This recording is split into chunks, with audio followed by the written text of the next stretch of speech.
Assalamualaikum warahmatullahi wabarakatuh. Perkenalkan, nama saya Winda Ariana dengan NIM B1018357, kelas B Hukum Kehutanan dan Perkebunan. Baiklah, saya akan menjelaskan mengenai pengelolaan hutan. Yang pertama, saya akan menjelaskan mengenai pengertian pengelolaan hutan. Pengelolaan hutan merupakan kegiatan kehutanan yang mencakup kegiatan merencanakan, menggunakan, memanfaatkan, melindungi, rehabilitasi, serta mengembalikan ekosistem hutan yang didasarkan pada fungsi dan status suatu kawasan hutan. Menurut Helms pada tahun 1998, pengelolaan hutan atau forest management adalah praktik penerapan prinsip-prinsip dalam bidang biologi, fisika, kimia, analisis kuantitatif, manajemen, ekonomi, sosial, dan analisis kebijakan dalam rangkaian kegiatan membangun atau meregenerasikan, membina, memanfaatkan, dan mengkonservasi hutan untuk mendapatkan tujuan dan sasaran yang telah ditetapkan, dengan tetap mempertahankan produktivitas dan kualitas hutan.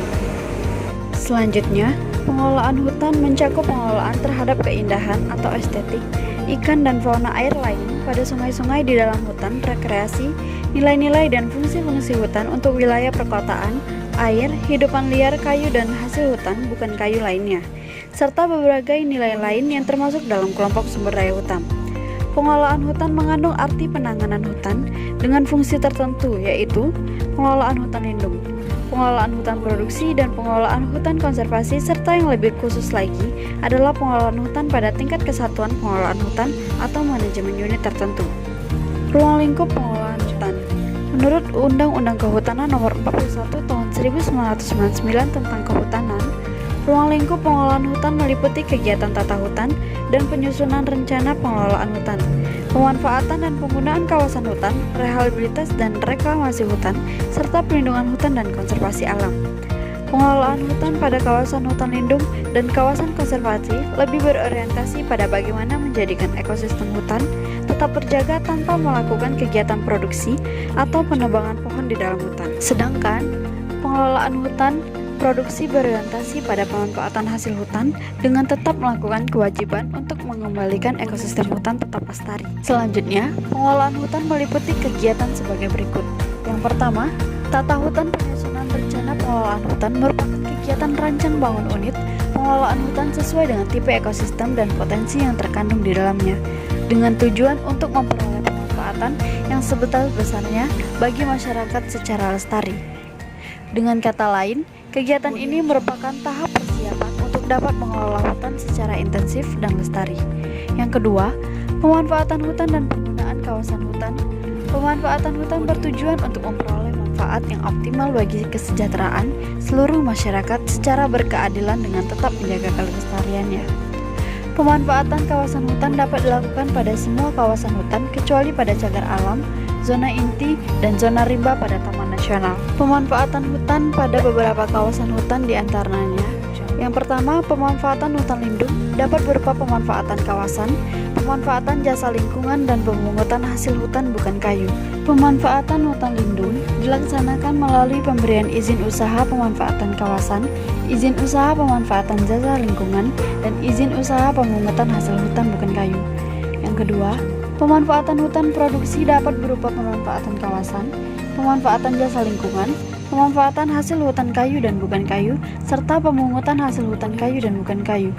Pemanfaatan hutan produksi dilaksanakan melalui pemberian izin usaha pemanfaatan kawasan, izin usaha pemanfaatan jasa lingkungan, izin usaha pemanfaatan hasil hutan bukan kayu, izin usaha pemungutan hasil hutan kayu, dan izin usaha pemungutan hasil hutan bukan kayu.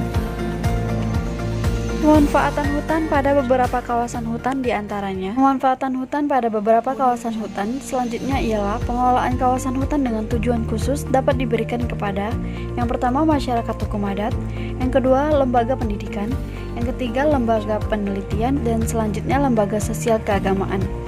Kewajiban yang harus dilakukan oleh pemegang izin usaha pemanfaatan hutan yaitu: yang pertama, setiap pemegang izin usaha pemanfaatan hutan dikenakan iuran izin usaha, provisi, dana reboisasi, dan dana jaminan kinerja. Yang kedua, setiap pemegang izin pemanfaatan hutan wajib menyediakan dana investasi untuk biaya pelestarian hutan. Dan yang terakhir, setiap pemegang izin usaha pemanfaatan hutan hanya dikenakan provisi. Selanjutnya, pemanfaatan hutan hak dilakukan oleh pemegang hak atas tanah yang bersangkutan sesuai dengan fungsinya.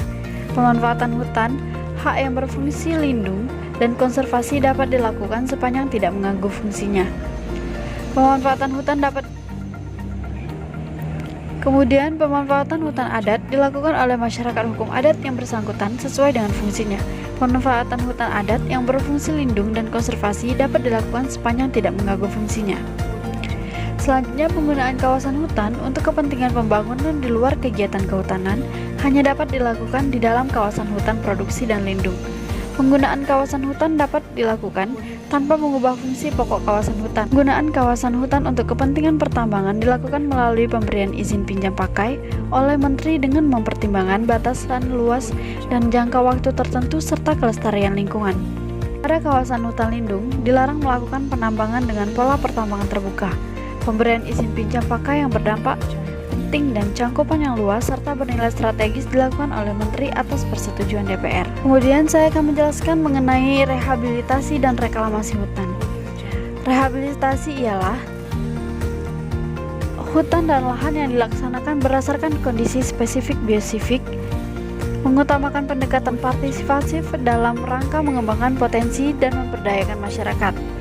Setiap orang yang memiliki pengelolaan dan atau pemanfaatan hutan yang kritis atau tidak produktif wajib melaksanakan rehabilitasi hutan untuk tujuan perlindungan dan konservasi. Dalam pelaksanaannya, setiap orang dapat meminta pendampingan, pelayanan, dan dukungan kepada LSM, pihak lain ataupun pemerintah. Sedangkan reklamasi hutan ialah reklamasi hutan meliputi usaha untuk memperbaiki atau memulihkan kembali lahan dan vegetasi hutan yang rusak agar dapat berfungsi secara optimal sesuai dengan peruntukannya. Kegiatan reklamasi meliputi inventarisasi lokasi, penetapan lokasi, perencanaan, dan pelaksanaan reklamasi. Penggunaan kawasan hutan yang mengakibatkan kerusakan hutan wajib dilakukan reklamasi dan atau rehabilitasi sesuai dengan pola yang ditetapkan oleh pemerintah. Reklamasi pada kawasan hutan bekas areal pertambangan wajib dilaksanakan oleh pemegang izin pertambangan sesuai dengan tahapan kegiatan pertambangan. Pihak-pihak yang menggunakan kawasan hutan untuk kepentingan di luar kegiatan kehutanan yang mengakibatkan perubahan permukaan dan penutupan tanah wajib membayarkan dana jaminan reklamasi dan rehabilitasi. Baiklah, sekian materi yang dapat saya sampaikan mengenai pengolahan hutan. Apabila ada kesalahan, saya mohon maaf. Assalamualaikum warahmatullahi wabarakatuh.